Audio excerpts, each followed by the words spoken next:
என்னதான் விவசாயிகள் ஓடி ஓடி உழைச்சாலுமே பார்த்தீங்க அப்படின்னா, அப்பவுமே பெரிய அளவுக்கான லாபங்கள் கிடைக்கிறது இல்லைங்க. ஏன்னு கேட்டீங்க அப்படின்னா, விவசாய பொருட்கள் விலை நிர்ணயம் அப்படிங்கிறது கிடையாது. ஒரு டைம் பார்த்தீங்கன்னா ரூ. 50 விக்கும், ஒரு டைம் ரூ.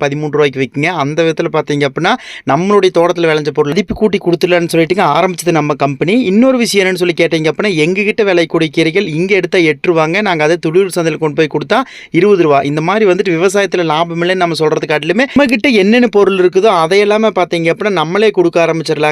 ஏன்னு கேட்டிங்கன்னா, இப்போ நேந்திரங்காய் இங்க ரூ. 13 ஆனா அதே ஒரு இடத்துல பார்த்தீங்க அப்படின்னா, நேந்திரங்காய் பழமே ரூ. 100 ரூ. 120 சொல்றாங்க. இதெல்லாம் கேட்கறதுக்கு எனக்கே ரொம்ப ஷாக்கா இருக்குது.